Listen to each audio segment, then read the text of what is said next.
Hello and welcome to the Worldwide People's Championship title.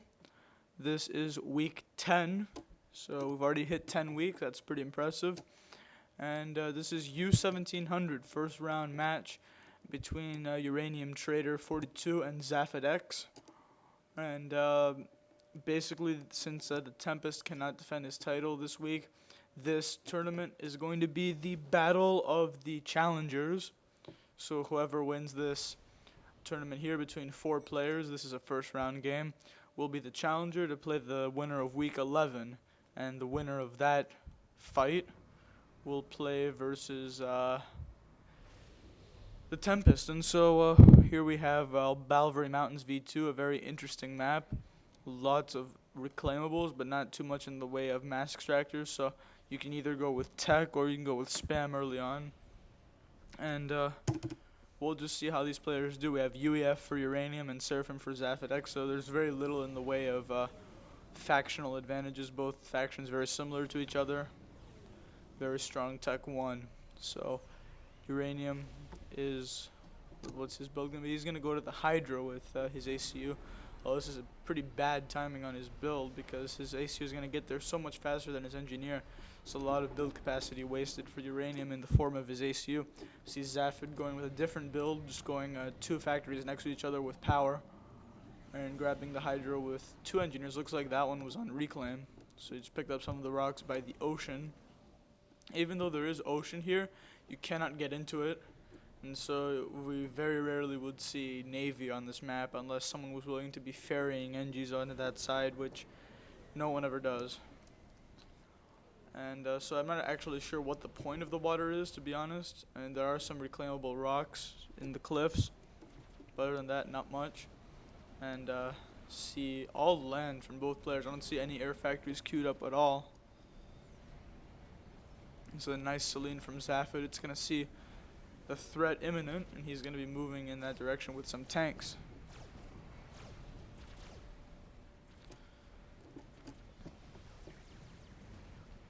So while this game starts up, Zafid is going to be moving into the middle with his ACU, just getting some of the reclaim.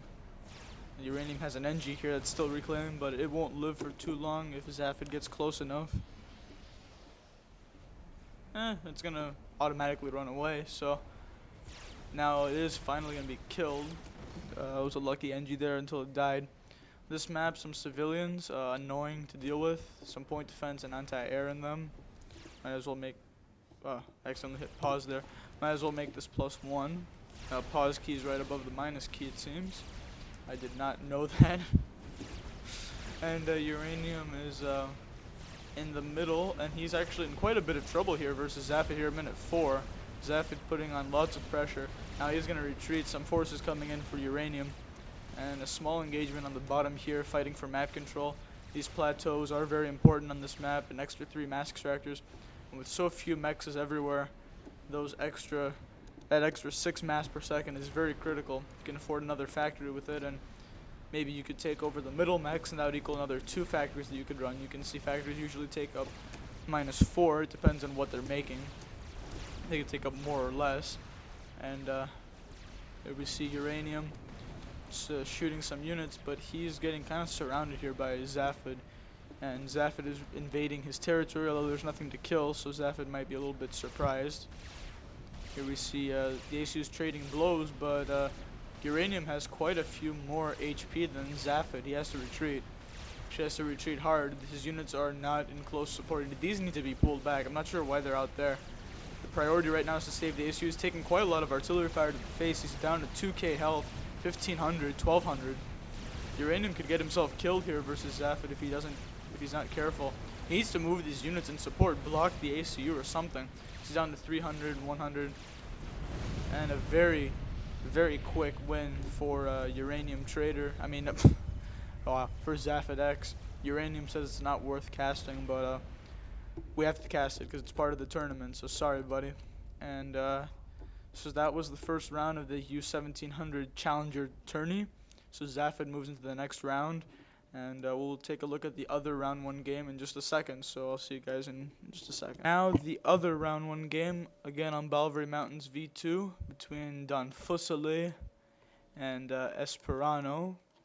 Don Fuseli just won the U-1200 division. This was the first week of it, and he's the first U-1200 champion, so congrats to him for his accomplishment there. And Esperano, a newcomer to this tournament. We haven't seen him compete yet, but he is here. You can see his rating is pretty high, but he is under 1700, so he qualifies going as Aeon. So that's an interesting choice. And Don Fuseli, Seraphim, that seems to be the best faction for this map. Esperano saying he hasn't played in ages, and I'm not sure why he's picked Aeon, because Aeon rely on their ability to kite, and there's the space in this map is so limited in the middle that kiting is extremely difficult. So Aeon might not be a great choice. Don Fuseli pointing out the rating difference, which is probably going to be important, and Esperano is eventually going to make his way to the Hydra, but you can see he's timing it a lot better than Uranium Trader did. You see he's orienting his ACU to face that way. Minor efficiency details. Actually going after the hydrocarbon quite hard. This is nice timing on his build. He definitely wants to get all of his early power from that. I'm not sure why I'm having so much trouble talking today. In any case, we have a flare moving across for Esperano. He's going to try to deny map control while grabbing his own plateau, but both players are thinking about denying map control. We see 2 Selines. You need 3 Selines to have the same power as a light assault bot, and Don Fuseli definitely knows about these rocks. Does Esperano know about them? I don't see him picking them up. And we see land once again. And finally an air factory. Don Fuseli is the first person to even queue up an air factory in this U-1700 tournament. And Don Fuseli is going to be picking up these wrecks. As Zlo pointed out, light assault, but this is actually Celine. What the fuck? No, wait. That's a mech marine. So light assault bot wrecks actually give quite a big mass boost in terms of the rate. Not too much mass overall, but they temporarily give you a pretty big boost, so that's actually worth it. And point defense planned for Don Fuseli. Definitely doesn't want to get caught out there. And mechs blocking, so this is good play from Don Fuseli. If you can't just take it by force, simply block it, although there is a very easy counter to that. Just give the engineer an attack move right onto the mechs and he will reclaim the Celine. I thought people should know that. Although this is still a good move from Don Fuseli, will take away concentration, and it costs almost nothing. So 2 factories for Esperano, still just 1 for Fuseli, although he's about to get a second and working on an air factory. He's got 1 NG on power, so he definitely knows what he's doing. I wouldn't be surprised if he's actually a higher rated player. But in any case, he definitely knows how to play, and he's using the new max adjacency. It's not really new, it's been there for a while, but he's going to be getting as much bonus as he can. Esperano just kind of drawing a line, which is also good. And he's going for air himself, but it's his 4th factory. He's going to be quite late on it. Actually, no, they're both making it at pretty much the same. Yeah, they're both in pretty much the same spot in terms of air. Don Fuseli trying to wall this off. It's extremely easy for the ACU to reclaim it, though. I don't understand this thinking from Don Fuseli. You can see how easy it is to just take down the wall if you have any unit that reclaims. And the Esperano is kind of confused here. Doesn't really know what this NG is supposed to do. He wasn't able to build there. Built that, but now he's stuck once again. So Esperano not getting the map control that he wants. This flare with no kills, so Don Fuseli hasn't even attempted to grab this. And you should not retreat from Auroras. They are paper. You need to close in on them and don't give them the one advantage they have, which is range. And both players taking their time getting their air factors. No eco problems for Esperano. Don Fuseli with massive mass problems. Unacceptable when you have this much mass sitting in your base. It always makes me mad when players have mass sitting next to them that they don't pick up and they have mass problems. See, he's going to get it now, so I forgive him now, but still should have had that sooner. That could be a big problem for him. You see far many more units for Esperano, so just that one lapse in economy for Don Fuseli is going to prove very bad for him, although Esperano also having problems when there's reclaim sitting there. So factory attack move right there and pick that all up. Would not be that hard, but whatever. Esperano with more units now and kind of surrounding Don Fuseli. You see the kiting from the Auroras, taking on an anti-air gun and having great success. And Esperano is going to be giving chase, and he actually has Dunfusili kind of surrounded here. Actually, there's not really a force to speak of for Dunfusili. So he kind of has a good eco, but he's now surrounded by units. He's surrounded by Esperano's units. He needs to start making a break for his base and start actually producing something. Radar has gone down, so Dunfusili has no clue what's going on. He's surrounded on all sides by units now. Are we going to see another really fast game in round 1? If we do, that'll be kind of unfortunate because this map is quite nice, although given the circumstances, it's understandable why it leads to short games, and I don't see I don't see Dunfusili coming out of this alive.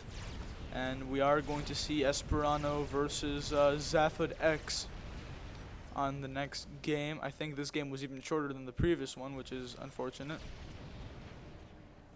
Yeah. Some post-op kills there, it seems. Anyway, we're going to see Esperano versus Zafud X. And the map there is Balmy FA, which is quite a larger map. So hopefully we see a longer, more exciting game there. And the winner of that game will play the challenger from week 11 for the right to play the Tempest. So see you guys in a second. And now the final game in the challenger tourney of the U-1700 for week 10. So this should be good. We have Zafud X and Esperano both beat Uranium Trader and Dunfusili in under 6 minutes, respectively, on Balvery Mountains. And so we'll see how they get on here. Both players picking Seraphim. I have never played this map in my life before, so I have no clue about it at all, although I understand that this is a lot of mass here, and that's pretty important to grab. I've seen several casts on TA's channel with this map, but I have no knowledge of the map whatsoever, so everything I say will probably be wrong. So we have Esperano going both land for his first 2 factories as well as Zafud. So this tournament has had such a low amount of air built by pretty much everyone. It's actually kind of funny. No air.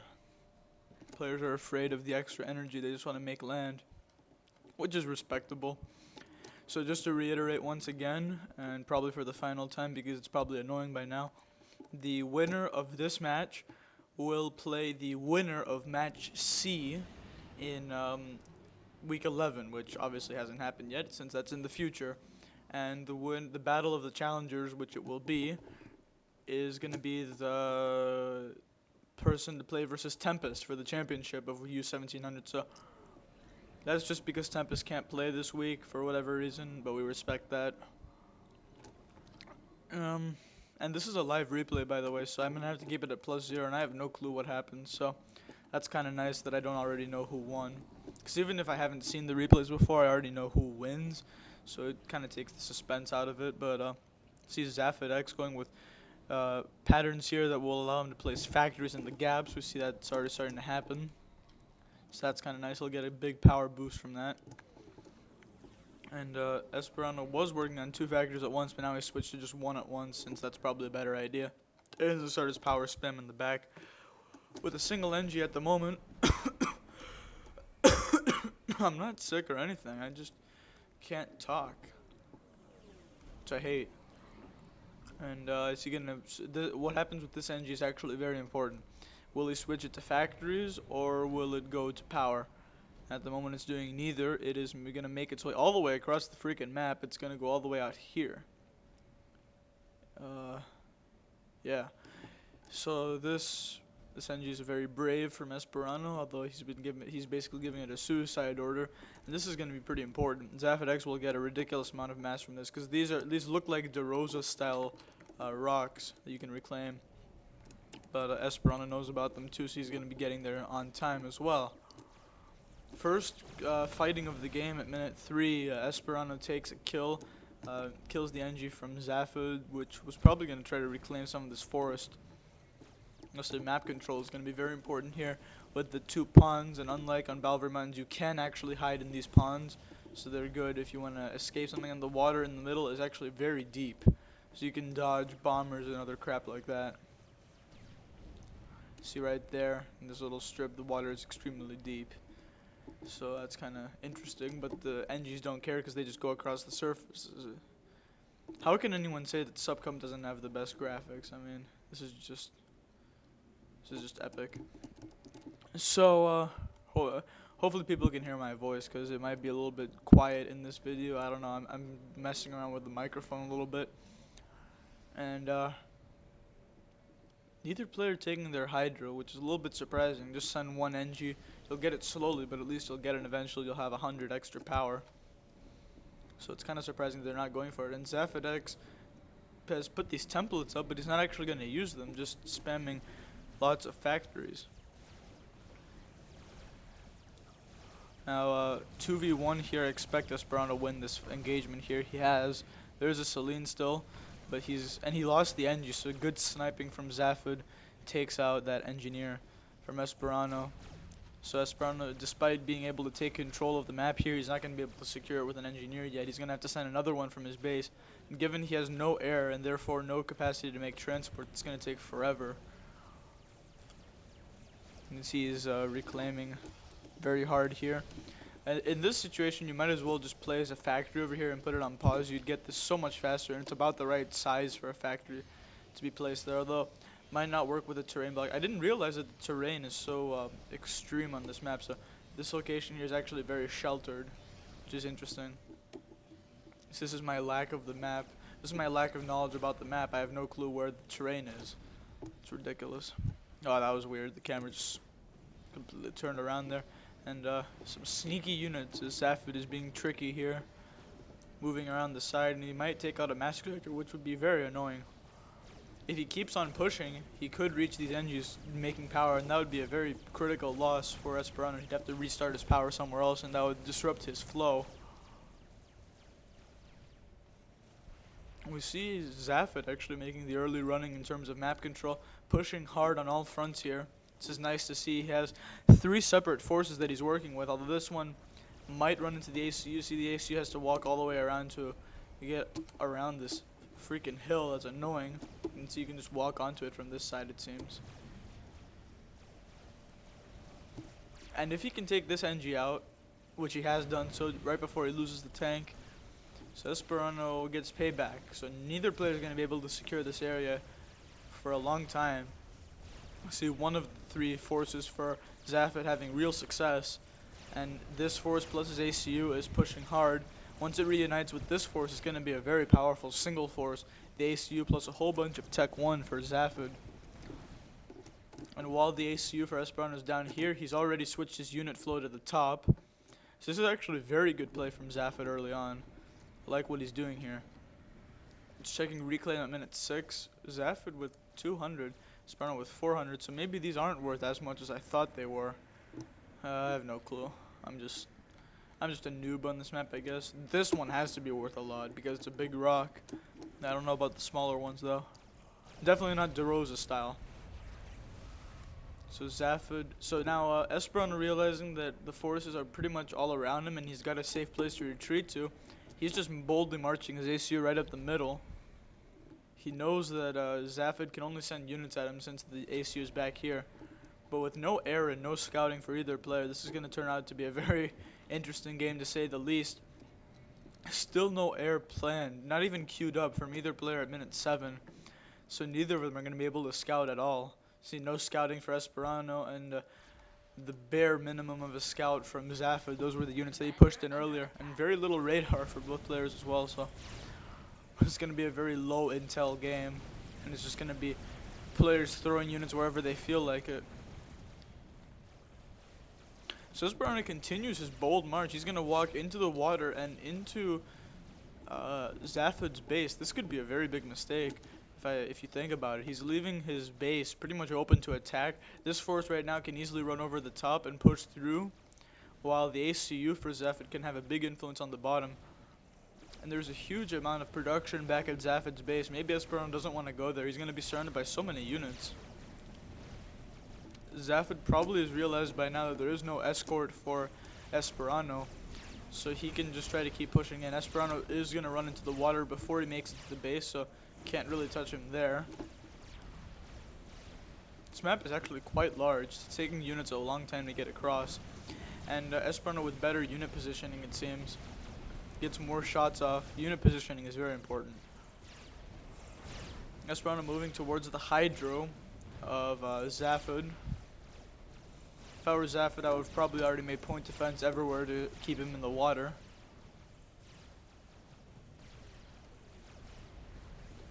Tech 2 land for Esperanto, and just making Tech 1 with it, that's kind of a waste. You want Tech 2 when you have a Tech 2 factory, that's kind of logical. But with Esperanto's ACU so far away from the action, it'll be so easy for Zaphod to push him on all fronts with no significant thing to block. He's got Tech 2, but his ACU is in big trouble, Esperanto is.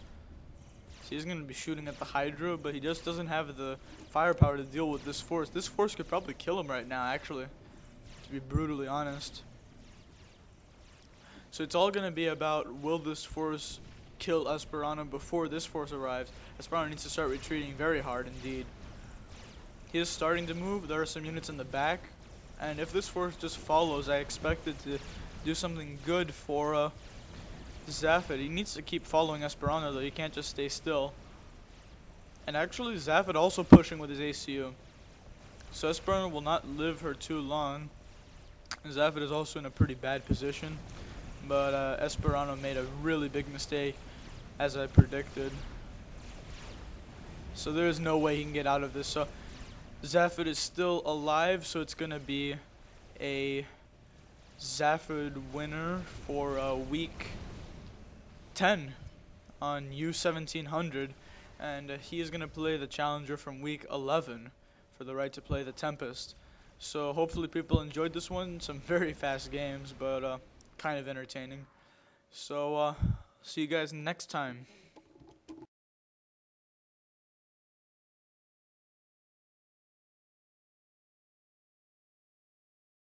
And welcome to the WWPCT. We actually will have a final match between the Tempest and Zaphod, which is great. Tempest showed up late at night in Ukraine to play this, so that's nice. Very big thanks to him. And basically Zaphod, who won the U-1700 Challenger tourney for week 10, is playing versus the Tempest, who is the defending champion. And the Tempest is going to obviously try to defend his title here in this best of 3. And the way it works is Zaphod, as the challenger, picks the first map. Apparently he picked Balvery Mountains because he apparently liked it, so this actually has nothing to do with the fact that it was in the challenger tourney. So don't be confused by that. It was purely his choice. And the Tempest is Aeon versus Zaphod's Seraphim. Zaphod really does like his Seraphim. He was pretty dominant with it. And this is going to be a best of 3. This map is picked by Zaphod, and the next 2 are picked by the Tempest. So in each one of these, it's always in the challenger's interest to pick a map that they think they can win on in the first round, in the first game, so they can get an advantage, because then it's going to be much more difficult in the next 2, as the defending champion can pick their own favorite maps for the next 2 games. But we'll see how they get on. We have first 2 land from Zaphod once again, and first land, second air from the Tempest, and he's making 2 factors at once. Let's see how his eco is. It's pretty good. So we saw this map in round 1. We saw some very quick games here for the U-1700 Challenger tourney. This is a very good placement on our radar from Zaphod. That probably gives him coverage of the entire map, almost the entire map, and if he had power to actually work, it does now. Both players get nice radars, but this is by far a much better placement for Zaphod. It's also protected from any land units that might come marauding down there. And I'm curious to see if either one of these players goes for the civilians, because that's quite a bit of mass to be had from those. And now we have a tank making its way across the bottom for Zaphod, and Bomber coming out for Tempest. And we'll see if he bombs anything. He might run into the civilians here. He doesn't. There isn't really much to bomb. Is he gonna throw the bomb at this NG? He is, so he's got 1 kill. And Tempest and Zaphod are now squaring off in the middle. Zaphod reclaims everything first. And now multiple bombers for the Tempest. He could be going after the Hydra here, And it takes out that great radar. It does have one weakness, which is air. Bomber takes it out with no problem. Or these bombers for Tempest could become a real problem for Zaphod. He could put quite a lot of pain on his units. It is now considerably later than when I casted the Challenger tourney, so I'm a little bit tired. And some good action in the middle. Tempest kiting with his Auroras, keeping them out of range from Zaphod's units and keeping his ACU in front. So Tempest has become a very good Aeon player. And both ACUs on similar health here, actually almost, well, not identical, but pretty close health. And Tempest actually, he's got Auroras at range here, so he's still in pretty decent shape. It's not like he's going to be chased anytime soon. See one NG on power for Tempest, no NGs on power for Zaphod as of yet. Maybe he feels as if he has enough power, or maybe he's getting power from Reclaim or something. Speaking of Reclaim, this is good from Tempest taking advantage of all the trees on this map. Definitely don't want to neglect those, because that's quite a bit of mass that you can get, especially considering how few mexes there are. Only 4 for you to work with, plus whatever else you can grab from the map. So Reclaim is basically the name of the game on this map. And Tempest is just going to have to keep his Auroras back, because Zaphod is pushing all the way through. Now Zaphod is getting target fired. Tempest down on 1700 HP. And he's pushing forward. Maybe he's looking for a draw or something. Zaphod runs into his own units. Tempest pulls back. They are now both on 2400 HP. Well, Tempest on 1600. And Zaphod with more units now. So he must have a better economy. Horrible mass problems. Both players with terrible mass problems. Looks like Tempest was trying to take over that civilian base. But neither player can afford a mistake here with their ACUs, because both ACUs right now are on very low HP, and the radar once again for Zaphod is taken out. And here's a big advantage for Zaphod, is that he has denied Tempest access to this plateau, while he has gotten his own plateau. So that's an extra 3 mexes that he has. So that's an extra +6 per second. That's very significant on such a low eco map. And both ACUs in close proximity once again.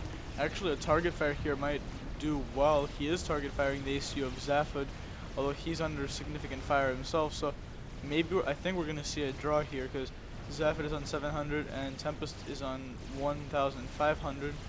And Zaphod is killed and Tempest is also killed. So a draw for game 1. Score is now 0-0-1, it seems.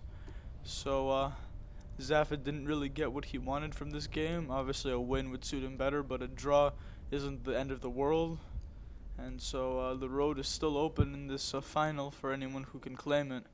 If someone wins 2 games in a row now, they can still win. Otherwise, it's going to become very interesting. So let's move on to game 2 in this series between Zaphod and the Tempest. And here we go. Game 2 of the championship match between Zaphod X and the Tempest. And here, neither player has managed to claim a win yet. It was a draw in the first game, so still 0-0. And Tempest has Aeon and Zaphod has Seraphim once again, so identical matchup. And the map that Tempest has chosen is Red Rocks. He got the second map choice, so maybe he has a special strategy pick for this map. I just casted this and then Audacity crashed, so I have to recast game 2, so that kind of pisses me off, but has to be done. And Zaphod going first land, second air. Both players going first land, second air. It's as standard as it gets on this map, although Zaphod going with 5 pigeons. That's extremely low power for second air. He might have some energy crisis problems.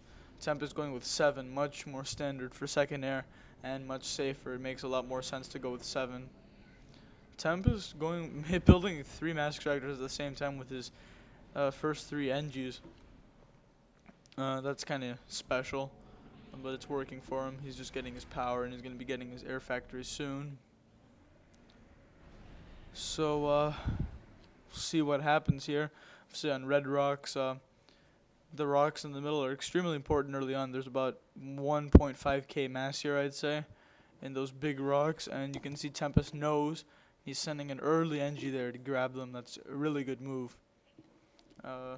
Here we have an artillery piece from Zafid X moving across the side. Now we have that interesting pattern once again for Zafid that he showed us in his previous games. He doesn't ever seem to use it, but he does have it, which is interesting. And this is a critical thing to do on this map. You have to get an air factory on the upper ledge, as then you can produce NGs to grab your mexes and reclaim. And then the factory does not become obsolete. You can produce air from it. Because if you get a land factory up there, then you do not use it afterwards, unless you're going to make drops or something, which is retarded. You might as well make an air factory. Zafid not really attempting to grab his upper ledge. He's not even bothering to grab those mask strikers. Maybe he doesn't know they're there. But radar up and running for Zafid. He's got one plan on both sides. And he's just a little bit faster than Tempest in terms of grabbing those. So maybe an ever so slight map control advantage. And here's Zafid. If he can kill this NG, it's going to be very important here. And that was a perfect dodge from the Tempest. That was actually an awesome dodge. Got a perfect turn on that NG. Fooled the bomb and then turned at exactly the right second. So great play from the Tempest to dodge that bomb. Keeps his engineer alive. And now we have Zafid making the running to the middle. And pushing very hard with his ACU. This engineer from Tempest has been absolutely great. Getting lots of reclaim for him. Zafid pushing through. And looks like air control firmly in the hands of Tempest, because Zafid isn't really making any air at all. He's got 2 air factories, but no build capacity on them. So this is like having, actually this is like having 1 air factory with 4 NGs on it. So this is pretty good build capacity. But Tempest also has 2 air factories, so it's about even. And Tempest has been producing air non-stop, while Tempest has, while Zafid has been pausing it on and off. Here comes a bomber from the Tempest. If it denies this NG, which it does not, that would have been epic. And now it goes after the radar. Maybe it'll go after the NG next. Where are the interceptors for Zafid? They need to be in pursuit of this bomber. I have no clue what's going on. Maybe it's going after this radar next. Yeah, it is. So that's a radar hunting bomber, it seems, from Tempest. This artillery piece causing all kinds of problems. Finally gets reclaimed, but it denied construction for so long. Actually, what we're seeing here is Zafid amassing a lot more units in the middle. Tempest doesn't really have any units, and Zafid already has a significant army. Looks like a lot of teching for Tempest back home. He's working on what the T3 mass extractor at minute 8. He's working on a T3 mass extractor. Anyway, Tempest could get himself in trouble here. He doesn't really have any units, and he's getting surrounded by Zafid's units. And going straight for Tech 2 Navy. So that's his plan, it seems. That's his special plan for this map, is to go Tech 2 Navy. The ACUs are going to meet. Some shots are exchanged now between Tempest and Zafid. Shooting the ACU doesn't really do anything except make noise, as TA said in one of his earliest casts, because it just regenerates. So if you shoot, it doesn't really help you. It just makes noise, so you might as well do it anyway. Of course, the Seraphim and Aeon ACUs are almost identical, just 500 HP difference between them. So you can't really say that one ACU has an advantage over the other. But there is an advantage when there's like 10 units. So Tempest going very low on health here. He's in very big trouble. He's down to 3.5k HP, down to 2500. He's in the red, deep into the reds, 1500, 1300. He is dancing into the deeper water, so he has managed to run away. See, he's running into the pond there. He's just going to take a bath now. And so he was under 1000 HP. And that leaves Zafid totally open to taking over the middle. That's going to be very significant, because once you take over the middle on red rocks, you can basically follow that up with whatever you want. You could go for air. You can get navy, start artillery, something like that. But navy might not be an option anymore since Tempest is so far ahead in that. And Zafid unable to make these mass extractors because you cannot scale the cliff on red rocks simply by walking. It's a complete cliff, so you'll have to build a factory on top of there if you want to secure that. And still, he doesn't want to get. Actually, this is ridiculous. He doesn't want to get his mass extractors at minute 11. That's free mass sitting there. He is not picking up. All he has to do is make an air factory or do a drop or something. And with complete control over the middle and basically total map control at this point, Zafid can start doing lots of things. And this bomber, that's a brutal bomber. If he can kill all these NGs, that might actually be game over if he kills enough NGs here in Tempest base. Here's this bomber again. And it's not going after NGs for whatever reason. It should be killing these NGs and these NGs. Although a flak is about to be finished for Tempest, that's going to deny most of this air, you'd imagine. Of course, it's having trouble hitting for some reason. Not sure how that works. I thought T2 flak is a good counter to interceptors. But it is eventually getting the job done, shooting some planes out of the air. But these Zethuis are being a big problem for Tempest. They're just going to flood in from all directions. He is getting surrounded by Zethuis. And what is Tempest going to do about this? I mean, game 2 might already be over here. And right now, Zafid is winning.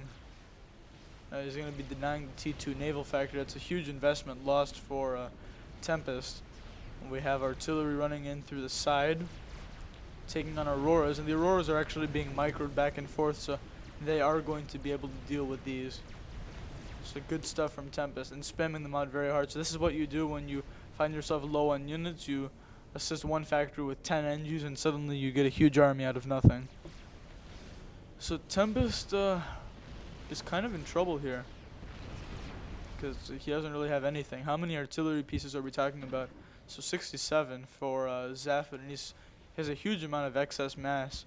He's trying to make mass storage to compensate. He could go T3 with some of his mass carriers. Speaking of that, this T3 mechs, before he's got all his T2 mechs for Tempest, is just ridiculous. That's 4,600 mass invested. How much is an Aurora? 52. So what is that? That's nearly 100. That's definitely more than 90 Auroras that he could have had for the price of that. And I'm pretty sure that 90 Auroras is something that he would want right now to deal with this, because Zafid has the gun and he's rolling in. T2 PD, some T1 PD, and Mercy's being spammed up, but complete air control for Zafid, so those Mercies are going to be denied most likely. And T1 PD doesn't really help when you're facing artillery and a gunned ACU. So I think this game is already over between Zafid and the Tempest. If it wasn't already, Mercy actually hits him. Not sure how that happened. That just weakened his ACU a lot. Another Mercy hit, and then maybe he can get another draw. That'd definitely be a good result for the Tempest to get. But Zafid is running into the water. He's depending on his artillery to finish off the job. There is not going to be a base left for Tempest. So this really does put the pressure on Tempest, because now the score is 1-0-1 in favor of Zafid. And Tempest needs to win the next match. Zafid only needs to avoid defeat, and he will be in good shape. Even a draw will be enough for Zafid to win the title. But Tempest has to win if he wants to keep his hopes alive, because he is about to die here. There's nothing he can do. So Tempest will choose the map again for game 3, and we just have to see which map he chooses. So we'll take a look at game 3 now between Zafid and the Tempest.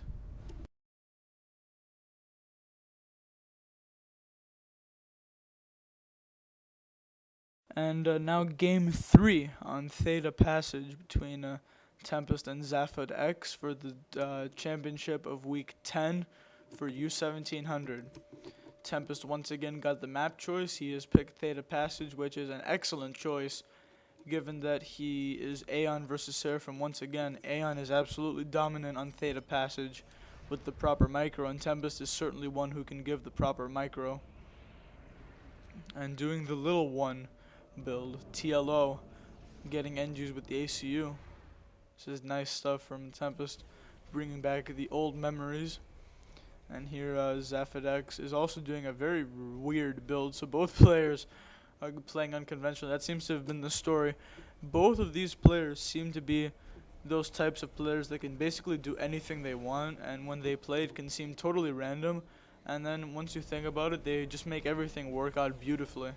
Like right there, that build just seemed totally random, and Zaf had timed it to perfection. Same thing with the Tempest, so I like how creative these players are. So just to recap, the pressure is on Tempest right now because Zafid has the lead on points in this series. He is ahead 1-0-1, so a draw or a win is enough for Zafid to win the championship, while Tempest needs a win just to keep his hopes alive.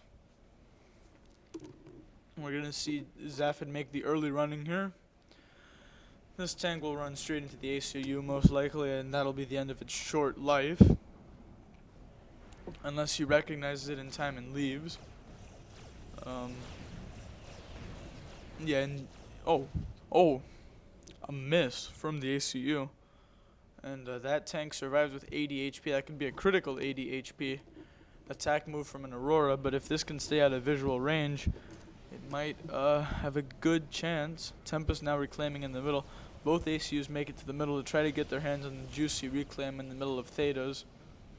And this NG on 20 HP is going to be killed by this Celine, so excellent play from Zafid to raid early on. And ACU shots once again from these players. And Zafid is going to try to charge up Tempest's throat here with his tanks. This is almost exactly what happened on Red Rocks. Yeah, while putting on the early pressure is a good thing, he is going to sacrifice map control as he sent his early units to battle. He's leaving the top open to Tempest, and that could be a really big mistake from Zafid now that you think about it. Zafid now gets himself surrounded by Auroras. And versus Auroras, the annoying thing is that you have to push against them, otherwise you just get killed at range, like he's getting killed at range now. He's down to 5600 HP, but more than Tempest still. But Tempest with much better map control early on than Zafidex. Zafid needs to make a lot of units and kill this little group. And if it's microed properly, this group can kite Zafid's forces all day long, which will be really annoying. And this force is going to be pushing through the bottom for Tempest. I assume he is. He can make a big push here and kill Economy. But now both players have stopped fighting and they're just going to be making their ecos. That's what happens after the initial engagements. And now a mistake maybe from Tempest. He's going to kite now. And you never want to spam click with Auroras, as I found out in my POV Setton's Rage video. If no one saw that, if you haven't seen it, then you definitely should. It's hilarious. It was when I was playing mid in Setton's versus Igla, and I just raged the entire 45 minutes or whatever that I was playing. So it's really good. And both players making a wall for each other here, so they're both basically agreeing to not fight. Oh, the funny thing is, Tempest cannot even know about that because there is no intel associated with walls at all. Actually, you have to scout your own walls to see what their health is, which is really stupid when you think about it. So even though there's walls next to each other, Tempest has no way of knowing that. So Tempest is going to try to keep his range with the Auroras, but he's taking quite a bit of fire in the face from Zafod's units. Lots of units for Tempest, but he's taking lots of damage here. I don't understand. Although the the retreat and kiting maneuver from Tempest is very good. Zafod should just push for the draw here. It would be enough. If he got a draw here, he would win the championship. but instead he retreated back, and now he's surrounded by Auroras. So if he dies here, then and looks like he will. So game 3 ends very quickly, just like some of the other games this week in U-1700. If he had just pushed there, he would have gotten a draw easily.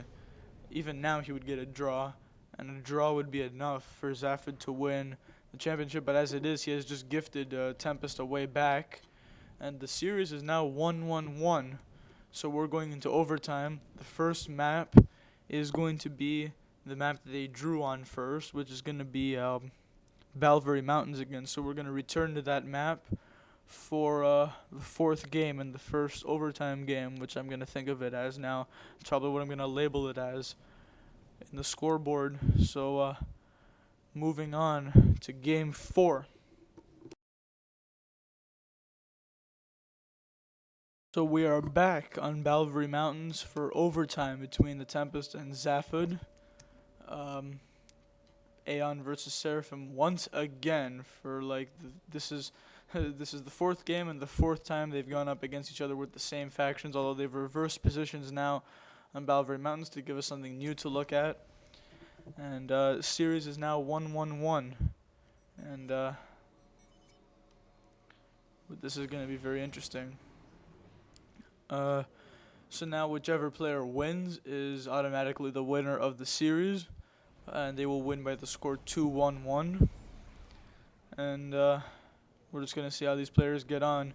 See pretty much the same thing that happened last game for Zaphod on Balvery Mountains, although Tempest changing it up, not going second air this time, going second land. So that might throw Zaphod off a little bit. The problem with having a single build is that it becomes predictable and easy to counter, whereas Tempest is able to switch between first land and for second land and second air, and is able to keep things changing, which is good if you have to rematch the same person on the same map in a tournament. You need to have different builds so that you can keep changing it up and not become too predictable. And that's to say that all your builds should still be pretty strong. You don't want to have some kind of all-in build where you fail. Now Hydra is taken for Zaphod X. Pretty much the same build that he did last time. Actually almost exactly the same build. And now a very strong opening from Tempest as well. Got his power, now he's going to get mass from the rocks. So good early build from Tempest. And identical rating tank from Zaphod moving to the bottom. We'll see if Tempest actually goes for the bottom this time. So it's always very irritating to have to play someone again on the same map. And this is Tempest going for a very early ACU upgrade. So this is what I was talking about, having creative openings, because he is going to get this at half speed, assuming he has the power. He does not have the power, so he's getting this pretty slowly indeed. But he is getting an ACU upgrade before minute 340. He's about halfway done with it. And if he were to, say, get the double gun and push through, double gun is pretty cheap, then he'd be in a very good position versus Zaphod X, who doesn't really have much to counter a gunned ACU. And since Tempest has basically correctly guessed that there's not going to be any air from Zaphod, there is no scouting to tell that this is going on. And there's no indication from the score either, because this is not exactly a low eco build. You need a lot of power for this. So the score will reflect that you have a pretty good eco. So one gun is complete for Tempest.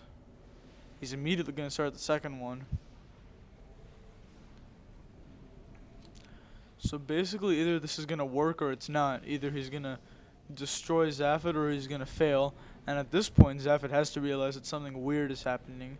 There has been no shots fired at all this entire game here at minute 5. And he probably realizes that something is going badly, because this upgrade will be finished before 5:30, it seems, or maybe just a little bit afterwards. Yeah.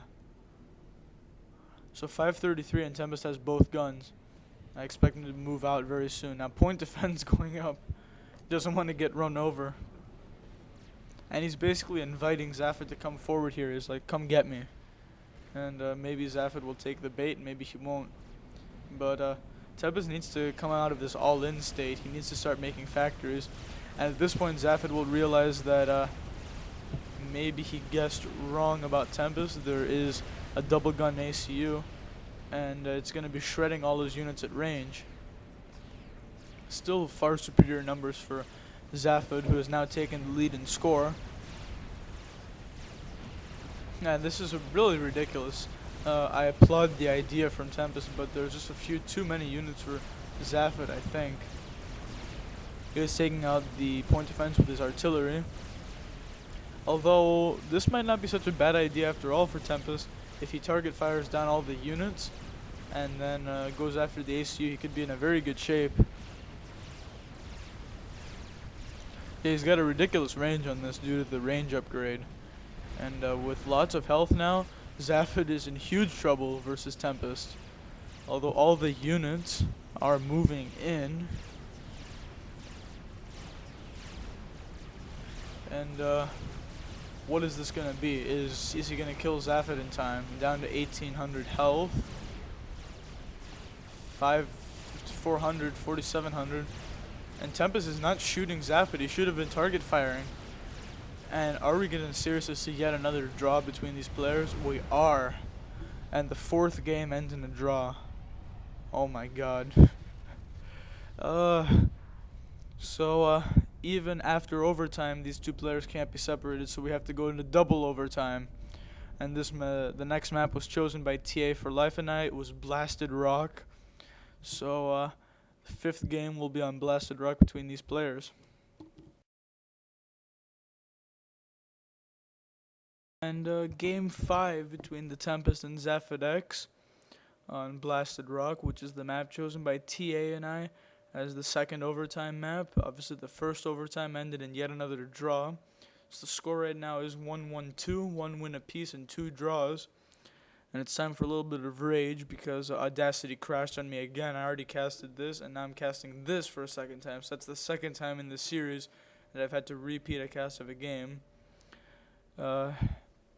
Which is really starting to piss me off. I think I need to get a new audio recording software. I got Audacity because it's free, but it just seems to crash every other time I try to upload to record. And there's no pattern to it. I mean, I've tried to figure it out, but I cannot predict when it's going to crash, and it just crashes randomly. So if someone has any advice with that, I'd like to hear it. In any case, I'm going to try to get through this fast because I'm kind of losing interest after having it crash so many times. So we have Zaphod and the Tempest, who cannot be separated at this point in the series. They have been so evenly matched, and going Aeon versus Seraphim, not surprisingly, again. It's the 5th time they've done it, and if this game were to end in a draw, they would probably do it again for Game 6. Game 6 and a best of 3 would just be unbelievable. We're already up to Game 5 in the best of 3. And here we go with Zaphod going first and second land, Tempest doing the identical thing. And huge power spam for Tempest, absolutely colossal power spam. You don't really need that much power, but whatever. And Zaphod making multiple factories at once. Now he's getting his third factory. He's already got 2. Tempest also on 2, not making his third yet. So Zaphod ever so slightly ahead in that regard. This is going to be a very important fight. These tanks kill the Aurora. This NG is now going to die. So a bit of mass denied for the Tempest. That's going to be annoying. And no raiding from the Tempest early on. So Zaphod is pretty safe with his expansion, and no air. This whole round, this whole week of WWPCT has been so devoid of air from everybody. It's just sad. I like air. I think air is fun. I want people to build air. In any case, now they can stop whining about air. Zaphod is going to take the top with his ACU, and Tempest taking the bottom. So map control will be split evenly. Obviously, if you take an expansion with your ACU, it's pretty much guaranteed to fall into your hands unless they send their ACU to the same spot.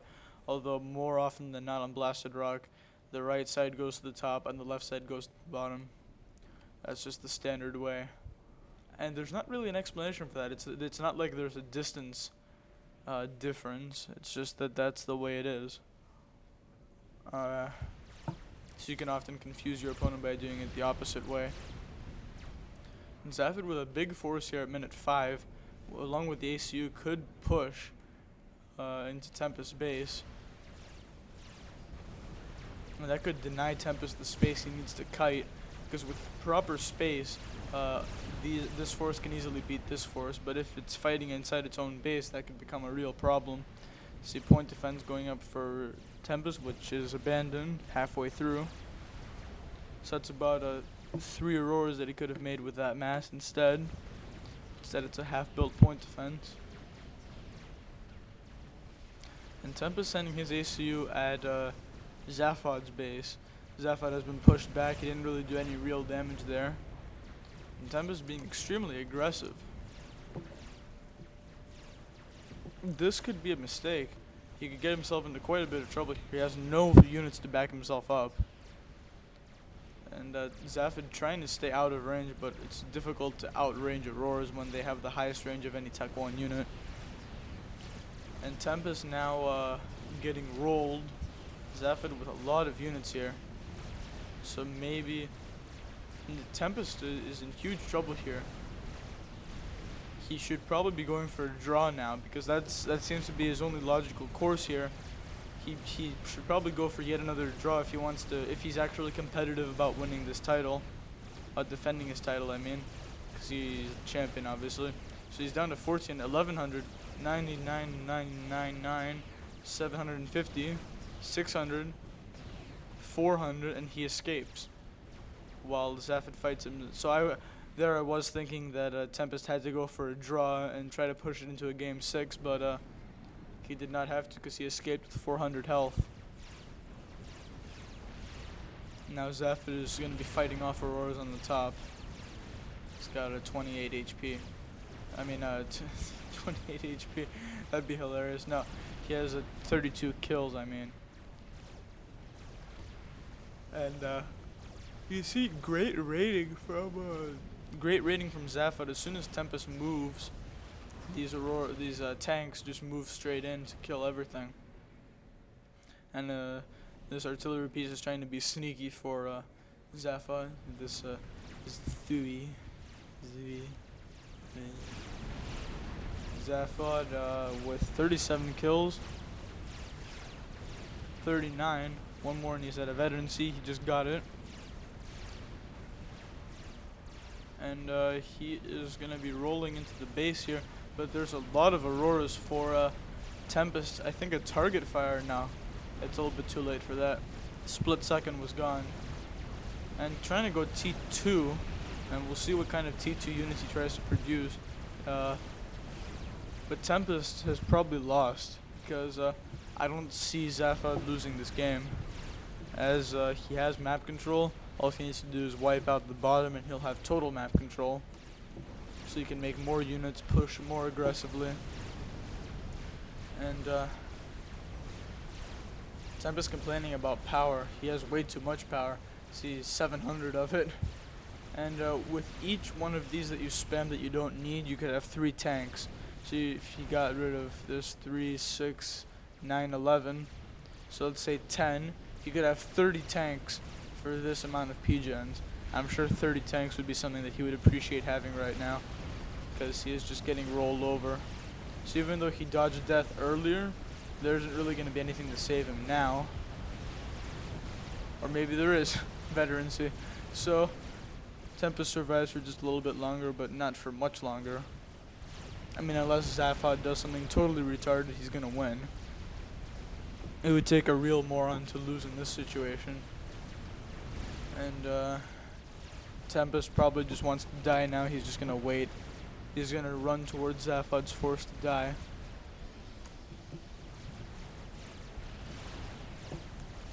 And this force is probably going to be the one to end it. It is moving in now.